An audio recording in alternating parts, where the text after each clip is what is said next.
Hello and welcome to my channel. On today's video we are going to look at some of the most amazing and beautiful tiaras worn by queens and princess, in the realm of royalty, pageantry, and nobles. Throughout history, men and women of status have adorned their foreheads with various kind of crowns and tiaras, which symbolized social superiority and power.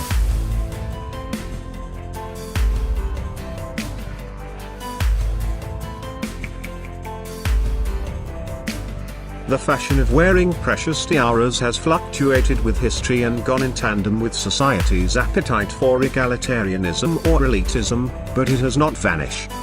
The downfall of many European monarchies might have diminished its importance, but curiously, the notion of elitism and dream of being a princess, even for one day, has continued to seduce generations, and tiara has remained in fashion, in its classical styles as well as in new art forms.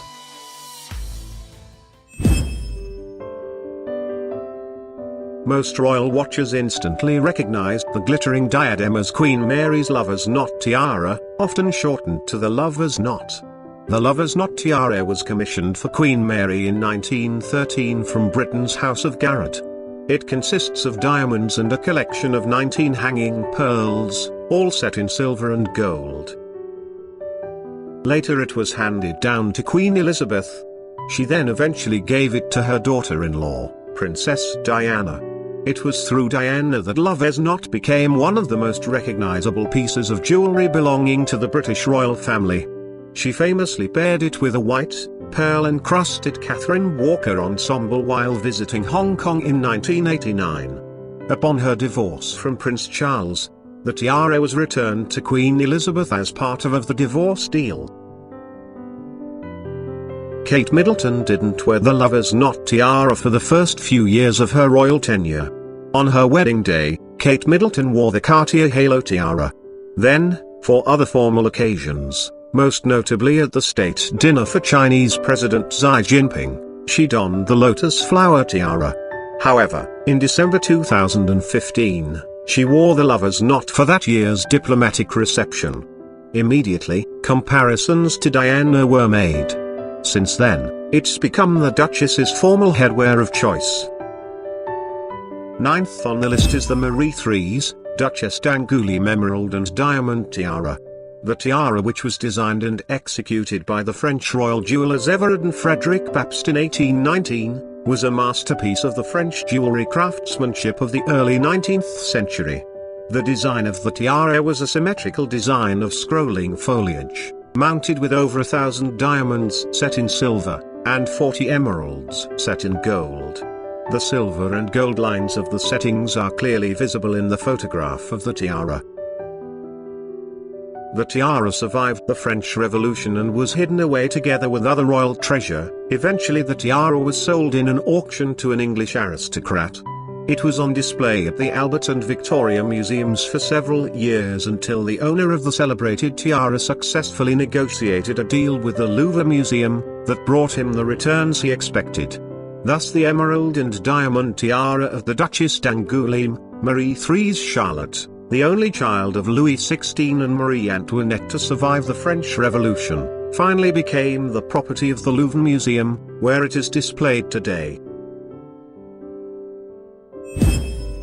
Eighth on the list is the Lin Aquamarine Tiara. A tiara that comes to us courtesy of the Belgian noble house of Lin.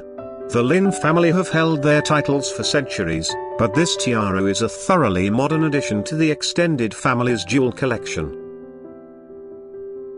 In 2009, Prince Edoardo Lin della Tremoille married Italian actress Isabella Orsini. This beautiful diamond and aquamarine tiara was made for the occasion. The sparkler, which was created by Hollemans, features a large central aquamarine bookended by smaller aquamarines. And, because this is a Lin tiara after all, the piece also incorporates diamond scriptures as a major feature of the design. Isabella also wore aquamarine earrings to coordinate with the diadem. The universal themes of nature, strength, beauty, femininity and unity. The Mwawad Miss Universe Tiara 2019 begun life like this, as inspiration. The designers was asked of crafting the extraordinary tiara embracing the values of the Miss Universe, and translate them to diamond-studded crown, that represent ambition, diversity, community, and beauty.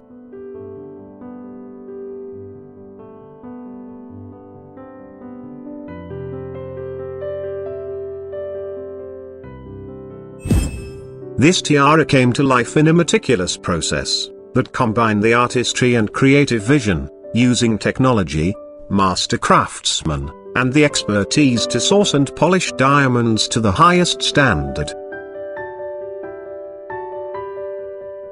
The tiara's name, The Power of Unity, is meant to celebrate a woman for being complex, diverse, unapologetically ambitious, and strong. The interconnected line motifs are meant to represent the community of women from around the world whose band unite them, and reminds us that we are stronger than apart. Sixth on the list is this beautiful emerald tiara from the collection of Princess Katharina Henkel von Donsmarck in the 1900s. I think it is difficult to exaggerate the importance of this emeralds.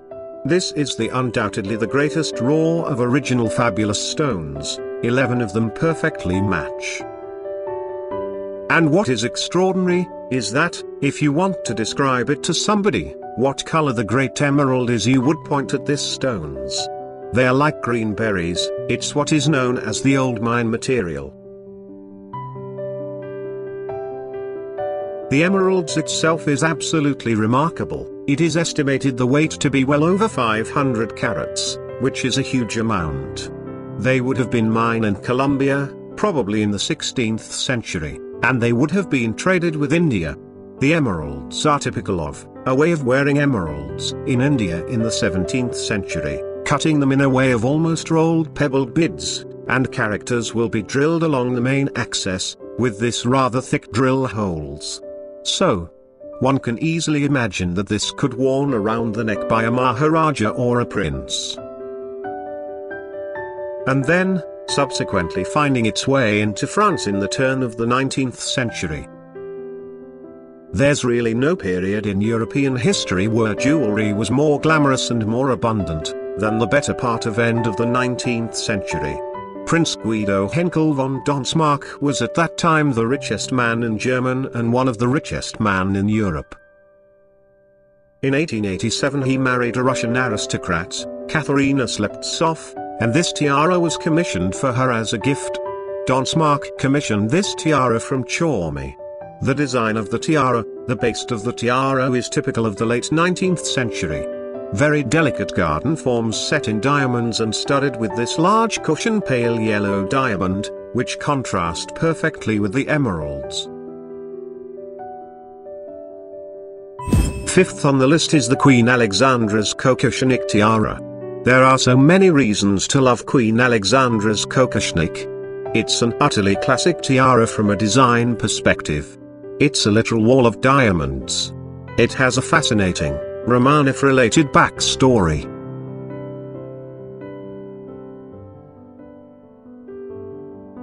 The original design of the tiara was worn by Empress Marie Feodorovna of Russia. Then after it was seen by her sister Queen Alexandra, she already knew what she wanted on her wedding day.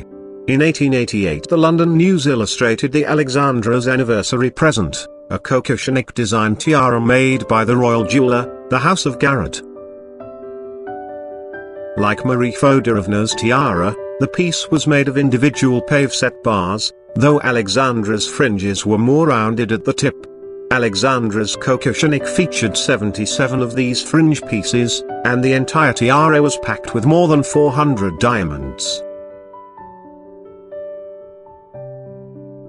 One of the tiara's first appearances at a major royal occasion came a few years later, when Alexandra wore the diadem at the 1893 wedding of her second son, the Duke of York, later King George V, and Princess Mary of Teck. In portraits taken on that day, the flexibility of the tiara is apparent, the fringes are not bunched tightly together, and spaces are visible between the bars. Alexandra appears to have used another jewel, possibly a bracelet, to help gather the fringe together. When Queen Alexandra died in 1925, the coquillage was inherited by her daughter-in-law, Queen Mary. A fitting choice, since it was famously worn by Alexandra at Mary's wedding. Queen Mary died in 1953, and along with most of the rest of her property, she bequeathed the tiara to her granddaughter, Queen Elizabeth II. The piece quickly became a central part of Elizabeth's jewelry collection. There are tiaras, and then there are masterpieces. Today's tiara definitely falls into the latter category. One of the most stunning tiaras in the collections of the extended British royal family, the Fife tiara, was given to Princess Louise.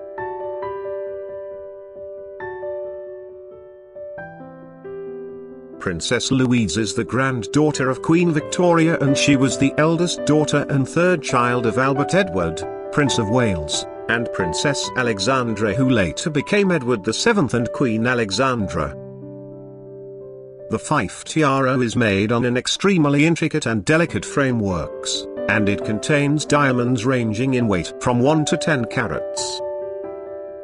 It was made in 5 pieces, and almost like one now. The tiara is extraordinary in its construction: silver in the front, gold in the back, and all of the 200 carats of diamonds, beautifully cut, while being presented in the thinness framework. But what really extraordinary is the tiny pivots in which the pear-shaped diamonds are presented, and they would have caught the light. When Louise, Duchess of Fife, worn it, it would be an extremely beautiful to behold. Third on the list is the Brazilian aquamarine tiara. Most of the sparkling tiaras worn by Queen Elizabeth II of the United Kingdom were legacies from queens and princesses past, but a few of them have been hand-picked or commissioned by the Queen herself. Today's tiara, the Brazilian aquamarine, was ordered by the Queen as a part of an evolving parure of jewels. The Brazilian aquamarine parure didn't start with a tiara, it began with a necklace and a pair of earrings. These diamond and aquamarine pieces were presented to the Queen in 1953 by the Brazilian president as a coronation gift on behalf of the people of Brazil. By 1957, the Queen had also commissioned Garrett to make a tiara to match the aquamarine dame parure.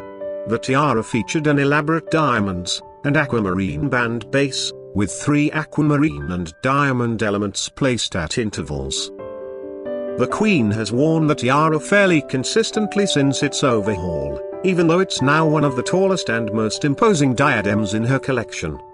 The last time we saw her wear the tiara in public was during the Commonwealth Heads of Government meeting in Australia in October 2011. Queen Victoria and Prince Albert's shared love of art and design resulted in many an exquisite treasure, including jewels like her sapphire coronet and the oriental circlet. "Albert has such taste and arranges everything for me about my jewels," Victoria wrote. This Gothic-inspired emerald and diamond tiara is another example, a piece personally designed by Prince Albert and commissioned in 1845 from the London jeweller Joseph Kitching for £1,150.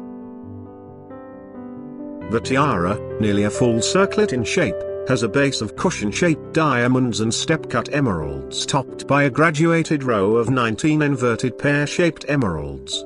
The largest emerald weighs in at 15 carats.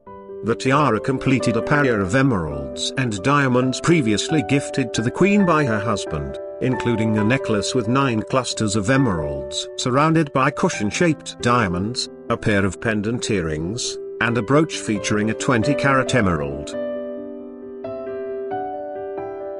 Queen Victoria was thrilled with her emerald tiara gift, referring to it as a lovely diadem of diamonds and emeralds designed by my beloved Albert, and writing of her husband's wonderful taste in her journal. The family has allowed the tiara to be shown on exhibition, and, of course, has just now loaned it on a long-term basis to the Victoria Revealed exhibition at Kensington Palace alongside the Fife tiara and the Fife fringe tiara. The rest of the emerald parure is also on show, ready and waiting for your admiration. It already has mine. This is one of my absolute favorite pieces. Magnificent. This unique emerald tiara was made by Harry Winston in 1958 in advance of the marriage of the Shah of Iran and Farah Diba. Much like the Nur Orlean tiara, which was made in the same time frame for the same purpose, it includes a mix of diamond colors and incorporates old stones from the Iranian crown collection. The heart-shaped pointed base is made of a row of platinum set baguette white diamonds which sit underneath a double row of pink, yellow, and white diamonds. The brilliants are thought to be from the 19th century and Indian in origin. The largest two are 15 carats apiece. The top is set with 7 large oval and round Cape emeralds which are probably from South America and were likely cut before 1738, when Nadir Shah invaded India.